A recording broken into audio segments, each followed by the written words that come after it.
Look at this, कितना complicated हो सकता है ना किसी के लिए भी, बिना किसी इंस्ट्रक्शंस के इन टुकड़ों को समेटना, एक शेप में देना। ठीक वैसे ही जैसे कि आपको कार्डियक साइकिल लगती है, और इसमें आपके लिए जो बड़े चैलेंजेज होते हैं वो इस तरीके के ग्राफ होते हैं। टीचर आपको ऐसे भारी भरकम ग्राफ लेकर के आते हैं, आपको एक्सप्लेन करने की कोशिश करते हैं, आप समझने की बजाय और कंफ्यूज हो जाते हो। आपकी हालत कुछ ये वाली होती है, आपके माइंड में होते हैं ढेर सारे बेसिक क्वेश्चन जिनका प्रॉपर आंसर नहीं मिलता, और आपको पूरी साइकिल ही टफ लगती है। But don't worry. Hey everyone, welcome back to science wise 247। और आज के पूरे वीडियो में हम डिस्कस कर रहे होंगे कार्डियक साइकिल। जिस तरीके से आपने ऑलरेडी कई तरीके के साइकिल पढ़े होंगे, menstrual cycle, C4 cycle, Krebs cycle, cell division का साइकिल, ठीक उसी तरीके से हम आज एक और साइकिल पढ़ेंगे, कार्डियक साइकिल। और इसे मैंने पूरा बेसिक से एडवांस लेवल तक पढ़ा बताऊंगी अकॉर्डिंग टू एनसीईआरटी। मैंने पूरे डायग्राम को बहुत ही इजी रखा है, सारे कॉम्प्लिकेटेड डेफिनेशंस को बहुत इजी रखा है। जो भी टर्म्स है मैं उसे बिल्कुल ही आसान भाषा में आपको समझाऊंगी, ताकि आपको कहीं भी कोई भी दिक्कत नहीं आए। आपका टाइम बहुत कीमती है, तो हम आगे बढ़ते हैं। देखो, अपने टॉपिक पे आगे कूदने से पहले फटाफट से एनिमेशंस को देखो और पूरा साइकिल को समझने का आप ट्राई करो। कुछ तो ऐसा है जो एक पॉइंट से स्टार्ट हो रहा है, एक पॉइंट पे एंड हो रहा है, और अगेन एंड अगेन रिपीट हो रहा है, नहीं है ना? ये पूरा बिना थके बिना रुके ये रिपीट हो रही है। तो ये पूरी साइकिल है जिसे हम अभी पूरे वीडियो में समझेंगे, और इससे आपको बहुत हेल्प मिलने वाली है। किसी भी कॉम्प्लिकेटेड टॉपिक को समझने का जो सबसे अच्छा उपाय है कि उसके सारे बेसिक्स पॉइंट को आप ध्यान में रखो। मैं यहाँ पे हर्ट के कुछ बेसिक्स पॉइंट्स लेकर के आई हूँ आपके लिए, आपने इसे ध्यान में रखना है। कई बार एग्जाम में सिर्फ इस बेसिक्स पॉइंट से ही क्वेश्चंस पूछ लेते हैं। चलो एक एक करके देखो। Heart is muscular pumping organ, ये ब्लड को पंप करने का काम करता है। मस्कुलर पंपिंग ऑर्गन इसलिए कह रहे हैं क्योंकि ये कार्डियक मसल से बना होता है। It is mesodermal in origin. Mesodermal, heart का ध्यान रखना है, ऑरिजिन बहुत इंपॉर्टेंट है। मीजोडर्मल इन ऑरिजिन। सेकेंड पॉइंट है, हार्ट इज ऑटो एक्साइटेबल। इसका मतलब क्या है? देखो, हमारे बॉडी में बहुत सारे इवेंट हो रहे हैं, यानी कि ये जो मैं अभी हाथ मूव कर रही हूँ, ये मैं अभी लिख रही हूँ, आंखें, मतलब हजारों इवेंट्स जो चल रहे हैं, उनका कंट्रोल हमारे स्पाइनल कॉर्ड, ब्रेन के पास होता है। बट हार्ट के साथ ऐसा नहीं होता है, वो अपनी मर्जी का मालिक है। मेरी लाइफ मेरी मर्जी, दैट इज मायोजेनिक।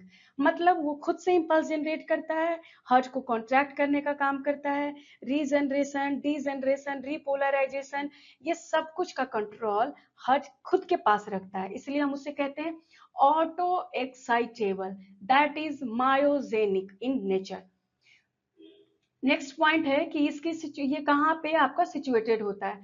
ये थोरैसिक कैविटी के बिटवीन लेफ्ट साइड में थोड़ा सा शिफ्टेड होता है। मैं जब आपको स्केलेटन पढ़ा रही थी तो बताया था कि किस तरीके से जो रिब्स होते हैं और वर्टिब्रल कॉलम होते हैं डोर्सल साइड से, वो सब मिल करके रिब केज बनाते हैं, और रिब केज का काम होता है हार्ट, लंग्स, इंटरनल ऑर्गन्स को प्रोटेक्ट करने का काम होता है। ये 4 चैम्बर के होते हैं। It has 4 chamber, 2 atria and 2 ventricle, that is 4 chamber heart. Size क्या होती है इसकी? एक मुट्ठी, बंद मुट्ठी के बराबर। ये आपको बंद मुट्ठी दिख रही है, इसके बराबर इसकी साइज होती है। इसका जो वेट होता है 200 से 300 ग्राम होता है। आई थिंक आपको इतनी बात समझ में आ गई हो। अब प्लीज इसको ध्यान में रखना। चलो आओ फिर यहाँ पे हम हार्ट का बेसिक स्ट्रक्चर से एक बार देख लें। दिस स्ट्रक्चर ऑफ हार्ट, क्योंकि जब आप पूरा साइकिल कंप्लीट करोगे तो आप इसी नतीजे पर पहुंचोगे कि हार्ट की जो वेंट्रिकल होती हैं वो बहुत मोटी होती हैं, वहां सबसे ज्यादा फोर्स जनरेट होता है, सबसे ज्यादा प्रेशर लग रहा होता है। 4 चैम्बर की होती है, right atria, left atria, right ventricle, left ventricle. पूरा हार्ट 2 वॉल से बनी होती है, डबल लेयर वॉल्ड होती है, पेरिकार्डियम, और इनके बीच में एक फ्लूइड होता है जिसे कहते हैं पेरिकार्डियल फ्लूइड। पेरिकार्डियल फ्लूइड, इसका काम होता है प्रोटेक्शन का, ये हार्ट को प्रोटेक्ट करने का काम करती है। आई थिंक इतनी बात तो आपको पहले से भी पता होगी, ठीक है? अब आते हैं कि देखो आर्टरिया का जो साइज है वो वेंट्रिकल की तुलना में छोटे होते हैं और उनकी जो दीवारें होती हैं वो भी पतली होती हैं। दोनों आर्टरिया को जो अलग रखने का काम करती हैं उसको हम कहते हैं यहाँ पे inter arterial septum. Inter arterial, सबसे जरूरी बात यहाँ पर क्या है, ये थिन होती है। दोनों वेंट्रिकल को जो अलग रखने का हम सेप्टम को कह रहे हैं इंटर वेंट्रिकल सेप्टम। इंटर, आपने ये सारी बातें पढ़ी होंगी, बट मुझे लगता है कि आगे बढ़ने से पहले अगर आपको एक थोड़ा सा टाइम लेकर आपको ये सारी बातें रिकॉल करा दी जाए तो फिर आप कुछ भूल भी गए होगे तो that's not a big deal, है ना। इंटरवेंट्रिकल सेप्टम ये मोटी होती है, थिक, खाते पीते घर से जिसको बोलते हो ना, तो ये जो वेंट्रिकल है ना, ये खाते पीते घर से है, ये मोटी है। और वेन दोनों और आर्टरिया और वेंट्रिकल के बीच में भी जो ये वॉल, ये आपको यहाँ पे इस तरीके से दिख रही है ये ब्लैक कलर से, ये भी फाइब्रस टिश्यू की बनी होती है, मोटी होती है, ये भी मोटी होती है, थिक फाइब्रस टिश्यू से ये बनी होती है। देखो हार्ट का बेसिक पॉइंट समझने के बाद अब आप यहाँ पे सारे जो वाल्व हैं, सारे आर्टरी और वेन है, उनके फंक्शंस को आप समझो। मैं ये डायग्राम ऑलरेडी ड्रॉ करके लाई हूँ, चाहती तो यहाँ पर भी बना कर दिखा सकती थी मगर उसमें आपका बहुत सारा टाइम वेस्ट हो जाता। आप इसे स्क्रीनशॉट ले सकते हो या फिर आप पीडीएफ भी डाउनलोड कर सकते हो। अभी फिलहाल आपका सारा फोकस इसके फंक्शंस को समझने पे होना चाहिए। तो ये है हमारा डोर्सल आयोटा। इसका काम है हार्ट से ऑक्सीजनेटेड ब्लड को लेकर आपके पूरे बॉडी पार्ट को देना, लंग्स को छोड़ के। ठीक है, पूरे बॉडी पार्ट को ऑक्सीजनेटेड ब्लड देना, वो काम है हमारा आयोटा का। ब्लड किसको दे रहा है? बॉडी पार्ट को, पूरे बॉडी पार्ट को। किस कौन सा ब्लड दे रहा है? ऑक्सीजनेटेड। नेक्स्ट है पल्मोनरी आर्टरी। नॉर्मली आर्टरी और वेन, आर्टरी ऑक्सीजनेटेड ब्लड को कैरी करते हैं और वेन डी ऑक्सीजनेटेड ब्लड को कैरी करते हैं, बट यहाँ पे है exception. Pulmonary artery D oxygenated blood को कैरी करता है और पल्मोनरी वेन ऑक्सीजनेटेड ब्लड को कैरी करता है। देखो ये एरो से समझो, यहाँ हार्ट से डी ऑक्सीजनेटेड ब्लड ले जा करके पल्मोनरी आर्टरी किसको दे रहा है? लंग्स को दे रहा है ऑक्सीजनेटेड होने के लिए। कौन सा ब्लड दे रहा है? D oxygenated blood. D oxygenated blood किसको दे रहा है? लंग्स को दे रहा है, ताकि लंग्स अब उसको ऑक्सीजनेटेड कर सकते हैं। या नेक्स्ट है पल्मोनरी वेन। ये क्या कर रहा है? एरो से समझो, ये लंग्स से जो ब्लड अब डी ऑक्सीजनेटेड से ऑक्सीजनेटेड हुआ था उसको अब वापस ये हार्ट में ले जाकर दे रहा है, लेफ्ट आर्टरिया में। ये लेफ्ट आर्टरिया में पल्मोनरी वेन लंग्स से ब्लड को ले जा करके लेफ्ट आर्टरिया को दे रहा है, और कौन सा ब्लड दे रहा है? ऑक्सीजनेटेड ब्लड दे रहा है। मैं यहाँ पे छोटा छोटा की पॉइंट्स लिख रही हूँ। अब मैं ये मान कर चल रही हूँ कि आपने पढ़ रखा है, बट यहाँ पे मैं रिवाइज करा देना चाहती हूँ एक बार। अब बात करते हैं superior vena cava and inferior vena cava का। देखो हार्ट से कहाँ लेकर आ रहा है? हार्ट में लेकर आ रहा है, और कौन से ब्लड को? डी ऑक्सीजनेटेड ब्लड को। इंफीरियर वेना कावा क्या करे? हमारे लोअर बॉडी ऑर्गन से, जैसे पेल्विक रीजन, लेग्स, स्टमक, इनसे डीऑक्सीजनेटेड ब्लड को ले जा करके हार्ट को दे रहा है, लोअर बॉडी पार्ट से। कहां से ये ब्लड लेके जा रहा है? Lower body part. ठीक है, ओके। अब बात करते हैं कस्पिड की। देखो राइट आर्टरिया और राइट वेंट्रिकल के बीच में कस्पिड बने होते हैं, जिसे हम यहाँ पे कहते हैं वॉल बने होते हैं, जिसे कहते हैं ट्राई कस्पिड वॉल। इसका एक छोटा सा स्ट्रक्चर मैंने यहाँ पे ऑलरेडी बना रखा है। लेफ्ट साइड में लेफ्ट आर्टरिया और लेफ्ट वेंट्रिकल के बीच में बाल्व होते हैं, जिसे कहते हैं बाइकस्पिड बाल्व या फिर मिट्रल बाल्व। आपको ध्यान कैसे रखोगे? देखो लेफ्ट को हिंदी में बोलो बाएं, बाएं मतलब बाइकस्पिड, और दोस्ती तो दो लोगों के बीच में होती है ना, तो मित्रता दो लोगों के बीच में हो रही है, तो बाइकस्पिड बाल्व का दूसरा नाम है मिट्रल बाल्व, और ये लेफ्ट साइड में होता है हार्ट के, लेफ्ट आर्टरिया और लेफ्ट वेंट्रिकल के बीच में होता है। आई थिंक इतनी बातें आपको अच्छे से क्लियर हो चुकी हैं। अब हम चलते हैं नेक्स्ट टॉपिक पर। देखो हमने पूरे बॉडी, पूरे हार्ट पार्ट को बहुत ही बेसिक से बहुत अच्छे से रिवाइज कर लिया एक बार। तो अब हम आ जाते हैं अपने नेक्स्ट टॉपिक पे, जो कि है हमारा कंडक्टिंग सिस्टम ऑफ हार्ट। और यहाँ से आपको अपने सवालों के जवाब मिलना स्टार्ट हो जाएगा कि किस तरीके से हमारा हार्ट काम करता है, किस तरीके से वो रिदम को मेंटेन करता है, कैसे आर्टरिया कॉन्ट्रैक्ट करती है, वेंट्रिकल्स कॉन्ट्रैक्ट करते हैं। तो चलो सबसे पहले डेफिनेशन समझेंगे, फिर मायोजेनिक पे बात करेंगे, फिर नोडल टिश्यू पे बात करेंगे, और फिर पाथवे को समझेंगे। ये पूरी स्लाइड आपके लिए बहुत इंपॉर्टेंट है, आप अगर चाहो तो नोट भी कर सकते हो। डेफिनेशंस को समझो, बेसिक से समझाती हूँ मैं आपको। 3 तरीके के मसल्स होते हैं, स्केलेटल मसल्स, स्मूथ मसल्स और cardiac muscles. Human heart cardiac muscles की बनी होती है। इसके पास स्पेशल कार्डियक मसल्स फाइबर होते हैं जिसे हम नोडल टिश्यू कहते हैं।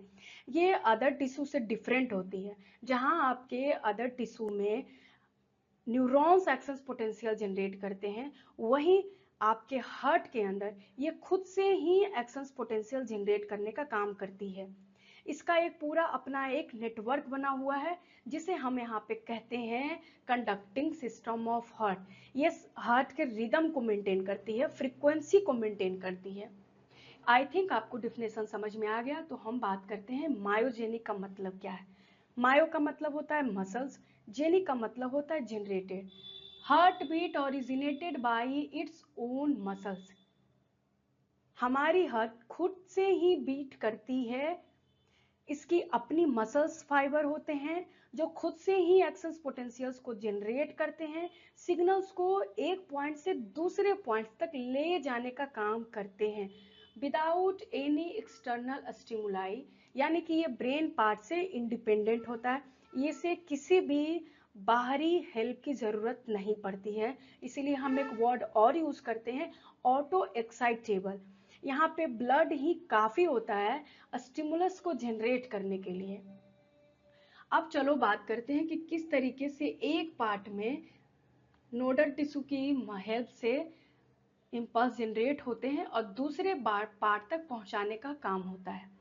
देखो, अगर आप एक ऑफिस को समझो, एक ऑफिस का आप कल्पना करो जहाँ पे बॉस होते हैं, जूनियर्स होते हैं और उनके भी जूनियर्स होते हैं। तो एक ही आदमी सारा काम पूरा ऑफिस नहीं संभालता है। ठीक उसी तरीके से यहाँ पे एक ही नोडल टिश्यू सारे काम नहीं करते हैं, ये एक के बाद दूसरे को ट्रांसफर करने का काम कर चलता रहता है यहाँ पे। ठीक है, तो यहाँ पे थोड़ा सा मैं आपको स्ट्रक्चर्स बना देती हूँ जिससे आपको ये समझ में आसानी होगी कि किस तरीके। हाँ, तो मैं ये बता रही थी कि किस तरीके से यहाँ पे अदर नोडल टिश्यू में सिग्नल्स पहुंचाते हैं और फिर ये पूरे वेंट्रिकल्स पार्ट तक कैसे ट्रांसमिट हो। चलो फिर सबसे पहले देखते हैं हम। राइट आर्टरिया के अपर कॉर्नर में हमारा एस ए नोड मौजूद होता है। एस ए नोड ये क्या करता है, सिग्नल्स को इनिशिएट करता है, पूरे आर्टरिया पार्ट को कॉन्ट्रैक्ट करता है और ये अपना सिग्नल्स ए बी नोड को ट्रांसफर करता है। एसएन नोड राइट आर्टरिया के अपर कॉर्नर में मौजूद है। इसे हम नेचुरल पेस मेकर कहते हैं। क्यों? क्योंकि ये सिग्नल्स को इनिशिएट करने का काम करती है।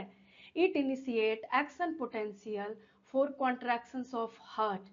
एस और खास बात क्या है इसकी, ये मैक्सिमम एक्शन पोटेंशियल जनरेट करती है approx 70 to 80 times per minute.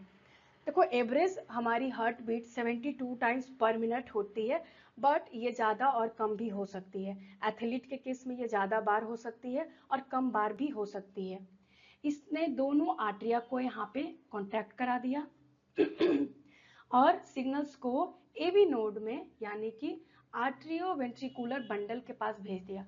आर्टरियो AB node ने सिग्नल्स को रिसीव किया और डिले किया। डिले करना क्यों जरूरी है? देखो, पहले आर्टरिया कॉन्ट्रैक्ट करती है, फिर वेंट्रिकल्स कॉन्ट्रैक्ट करते हैं। आर्टरिया खाली होती है, वेंट्रिकल्स में ब्लड फिल होते हैं और जब वेंट्रिकल्स पूरी तरीके से भर जाते हैं तब वो धक्का लगता है वहां पे और ब्लड को बॉडी पार्ट में और लंग्स पार्ट में भेजने का काम चलता है। अगर हमारी वेंट्रिकल्स पूरी तरीके से फिल नहीं हो और कॉन्ट्रैक्शंस हो जाए तो सफिशिएंट ब्लड हमारे बॉडी पार्ट को नहीं मिलेगा, जिसके बाद एबनॉर्मलिटीज देखने के लिए मिलती है। तो ये बहुत ज़रूरी है कि पहले आर्टरिया कॉन्ट्रैक्ट करें, फिर वेंट्रिकल्स कॉन्ट्रैक्ट करें। तो इसके लिए एबी नोड सिग्नल्स को डिले करने का काम करती है। इसने रिसीव किया और थोड़ा सा सिग्नल्स को डिले किया और फिर आगे भेज दिया बंडल ऑफ हिज के पास। बंडल ऑफ हिज को और क्या कहते हैं? बंडल ऑफ, अब ये कोई मत पूछ लेना कि बंडल ऑफ हिज क्यों कह रहे हो आप, हर क्यों नहीं कह रहे हो भाई, इसका नाम है हिज, है ना, यहाँ पे हिज और हर को मत लेके आओ पिक्चर में। आर्ट्रियो वेंट्रिकुलर नोड इसका दूसरा नाम है, ठीक है। उसके बाद ये दो ब्रांच में खुद को डिवाइड करती है, राइट और लेफ्ट ब्रांच में, और उसके बाद ये यहाँ पे पुर्किंजे फाइबर को सिग्नल ट्रांसमिट कर देती है और पुर्किंजे फाइबर फिर पूरे वेंट्रिकल्स पार्ट को सिग्नल्स भेजता है और कॉन्ट्रैक्ट कराता है। देखो आर्ट्रियो वेंट्रिकुलर्स कहाँ प्रेजेंट है? राइट आर्ट्रिया के लोअर कॉर्नर में। ये भी एक्सेस पोटेंशियल जनरेट कर सकता है, बस फ्रीक्वेंसी का डिफरेंस होता है यहाँ पे। कैसे समझो? देखो पूरे नोडल टिश्यू एक्सेस पोटेंशियल्स को जनरेट कर सकते हैं, बस उनका फ्रीक्वेंसी का डिफरेंस होता है। जैसे कि एसए नोड सबसे ज्यादा बार फ्रीक्वेंसी होती है उसकी 70 to 80 टाइम, वहीं ए बी नोड में ये 40 से 50 बार ही बस बच जाती है। उसके बाद ए बी बंडल में ये और भी कम हो जाती है, 20 से 30 बार ही। तो फ्रीक्वेंसी का डिफरेंस होता है, जनरेट सारे नोडल टिश्यू कर सकते हैं एक्शन पोटेंशियल को, इसमें कोई कंफ्यूजन आपको नहीं होना चाहिए, बस फ्रीक्वेंसी कम होती जाती है। आई थिंक आपको इतनी बात समझ में आ गई। मैंने यहाँ पे ए बी नोड का अप्रोक्स 40 to 50 टाइम्स मेंशन भी कर दिया है। उसके आगे का एनसीईआरटी ने मेंशन नहीं किया, तो मेरी भी यही आपको सजेशन रहेगा कि ज़्यादा इन्फॉर्मेशन मत गैदर करो, कंफ्यूजन क्रिएट करती है माइंड में, ठीक है। अब बात कर लेते हैं कि जब ये बंडल ऑफ हिज को सिग्नल रिसीव किया, सिग्नल्स भेजा गया, तो बंडल ऑफ हिज ने क्या किया, अपने आप को दो ब्रांच में डिवाइड किया, जिसके बाद वेंट्रिकल के इंटरवेंट्रिकुलर सेप्टम, ये जो वॉल है आपका इंटरवेंट्रिकुलर सेप्टम, इसमें इम्पल्स जनरेट हुए और फिर पुर्किंजे फाइबर की हेल्प से वेंट्रिकल पार्ट्स तक पहुंच गया। ये है हमारा पुर्किंजे फाइबर ने क्या किया, पूरे वेंट्रिकल्स की वॉल में सिग्नल्स को स्प्रेड किया और एट द एंड वेंट्रिकल्स दोनों कॉन्ट्रैक्ट हुए एक साथ, ठीक है। इसके बाद बात कर लेते हैं पाथवे की। तो सबसे पहले पाथवे कहाँ जनरेट हुआ था? एसएन नोड में। एसएन नोड ने किसको सिग्नल्स भेजा? एबी नोड को। एबी नोड ने किसे भेजा? बंडल ऑफ हिज को। और ये बंडल ऑफ हिज दो पार्ट में डिवाइड हो गया, राइट एंड लेफ्ट बंडल में, और फिर पुर्किंजे फाइबर ने पूरे वेंट्रिकल पार्ट को सिग्नल्स भेजा और यहाँ पे वेंट्रिकल्स कॉन्ट्रैक्ट हुए, ब्लड पंप हुए, बॉडी पार्ट को और लंग्स पार्ट को ब्लड मिला, और इस तरीके से एक पूरी साइकिल कंप्लीट होती है पूरी हमारी कंडक्टिंग सिस्टम ऑफ हार्ट की हेल्प से। देखो हमने जो सारी बातें अभी पिछले स्लाइड में पढ़ी, मैं चाहती हूँ कि आप एक बार उसे एनिमेशंस के फॉर्म में भी समझो, जिसके बाद आपको कभी कोई कंफ्यूजन नहीं रह जाए। देखो किस तरीके से एक पॉइंट पे एक्शन पोटेंशियल जनरेट हो रही है, पहले आर्ट्रिया को कॉन्ट्रैक्ट कर रही है, फिर आगे बढ़ते हुए इंटरवेंट्रिकुलर सेप्टम तक पहुंचती है एंड पुर्किंजे फाइबर की हेल्प से पूरे वेंट्रिकल वॉल को कॉन्ट्रैक्ट करती है। एक बार आप और देखो, इसे आराम से देखो, आप अच्छे से समझो। ये पार्ट आपका क्लियर हो गया तो फिर आपको कार्डियक साइकिल में कभी दिक्कत नहीं होगी। यहाँ पे जनरेट हुआ और इस तरीके से आगे बढ़ते हुए पूरे वेंट्रिकल पार्ट्स को कॉन्ट्रैक्ट किया। आई थिंक आपको इतनी बात समझ में आ गई है, ये पूरा कंडक्टिंग सिस्टम। अगर कोई बात आपको समझ नहीं आई हो तो कोई बात नहीं, आप मुझे कमेंट बॉक्स में कमेंट करना, मैं उसका रिप्लाई ज़रूर करूँगी। देखो जब आपने एक बार पूरा नोडल सिस्टम समझ लिया तो अब आपके लिए कार्डियक साइकिल बहुत ही इजी होने वाला है। आई थिंक अब आप पूरी तरीके से तैयार हो इस साइकिल को समझने के लिए। तो हम एक सिंपल सा डिफिनेशन से स्टार्ट कर लेते हैं। देखो बच्चा, हमारा हार्ट कंटिन्यूअसली बीट कर रहा होता है, तो एक बीट एक कंप्लीट साइकिल को बता रहा है, जिसे हम यहाँ पे कार्डियक साइकिल बोल रहे हैं।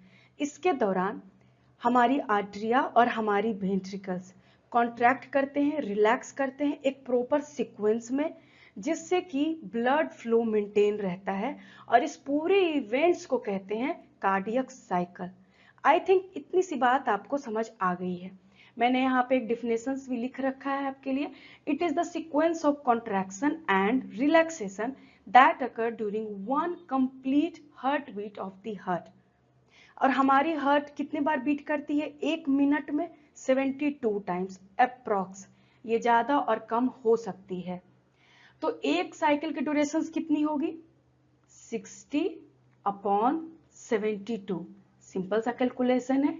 यहाँ पे 0.83 सेकेंड आएगा, यानी एक कंप्लीट साइकिल की ड्यूरेशन है 0.8 सेकेंड। अब स्टेप बाय स्टेप बात कर लेते हैं।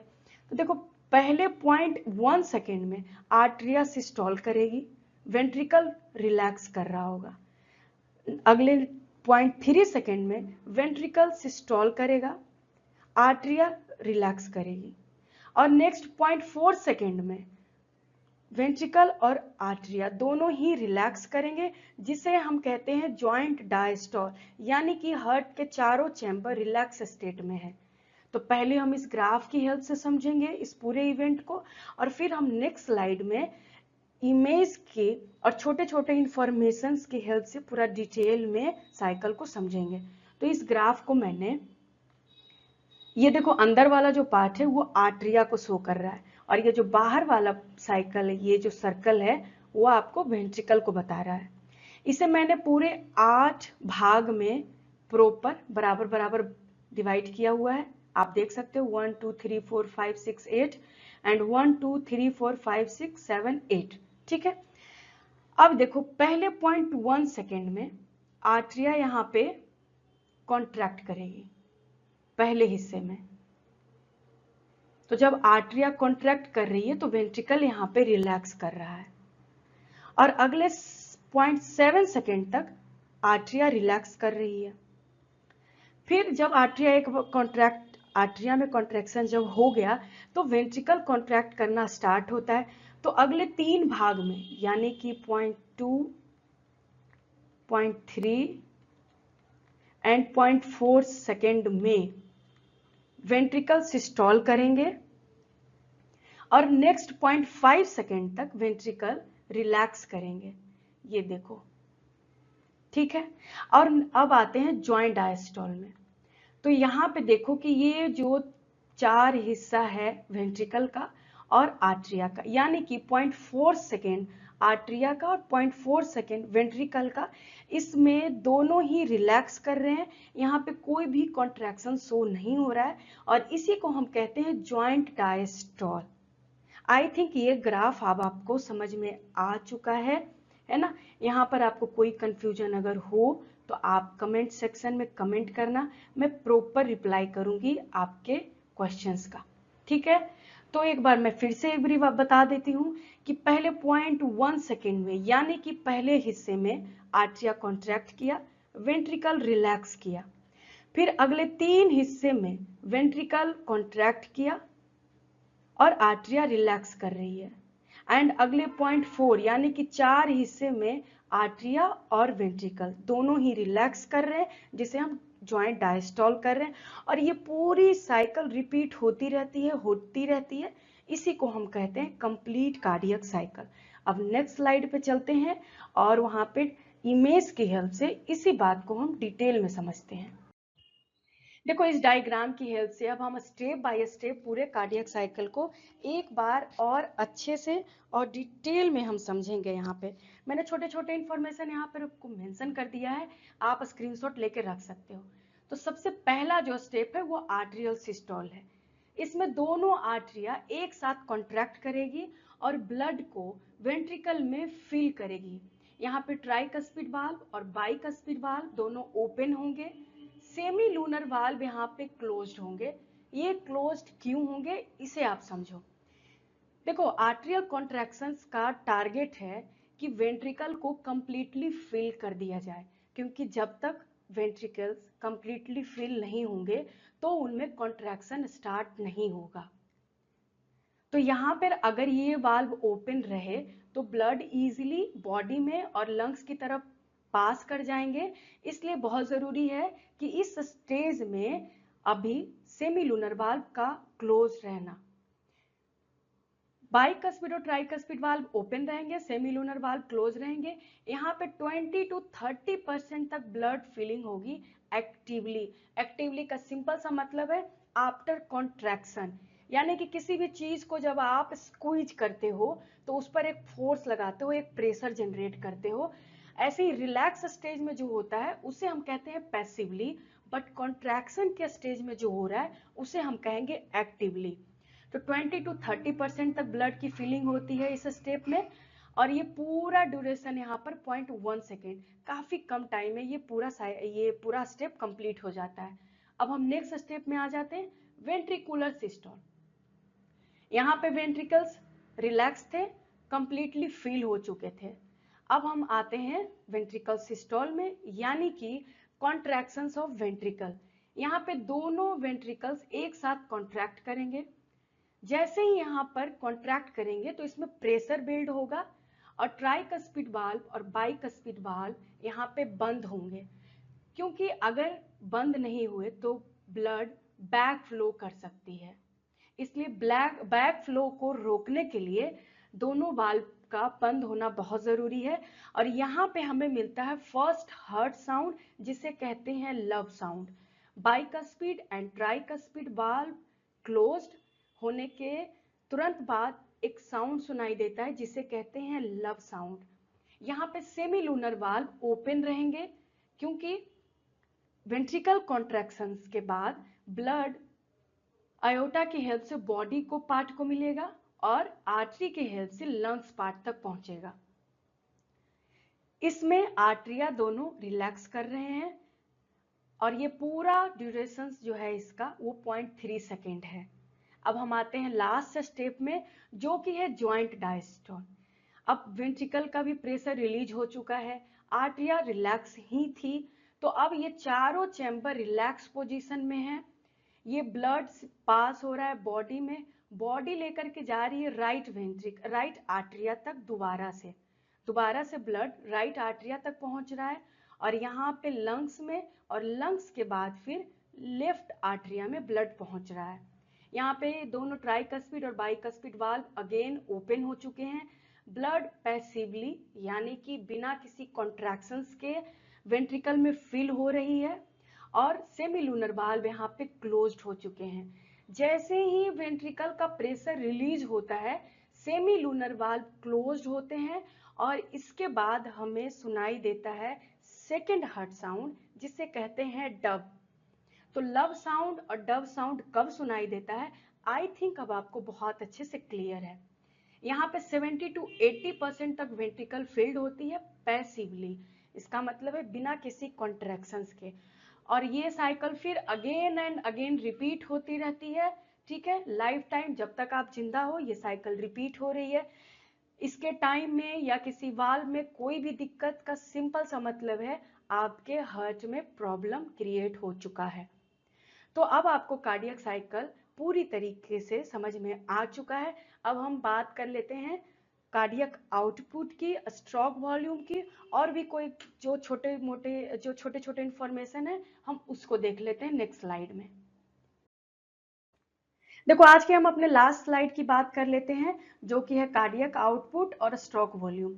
सिंपल शब्द में समझो, amount of blood pumped by one ventricle in one contraction. अभी हम लोग देख रहे थे कि वेंट्रिकल ब्लड को पंप करता है, ठीक है, पूरे बॉडी पार्ट में उसको भेजता है। तो हर बीट में जो वेंट्रिकल ब्लड को पंप करती है उसका अमाउंट होता है 70 मिलीलीटर, और इसी को कहते हैं हम स्ट्रोक वॉल्यूम। नेक्स्ट करते हैं बात कार्डियक आउटपुट की। तो amount of blood pumped by one ventricle in 1 minute. Simple सी बात है, स्ट्रोक वॉल्यूम पर बीट की बात कर रहा है और कार्डियक आउटपुट 1 मिनट की बात कर रहा है।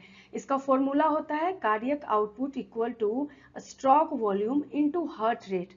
स्ट्रोक वॉल्यूम कितना है यहाँ पे 70 मिलीलीटर, और हार्ट रेट कितना होता है अप्रॉक्स 72 टाइम्स अप्रॉक्स। इसको जब आप कैलकुलेट करोगे तो आएगा अप्रॉक्स में 5 लीटर पर मिनट।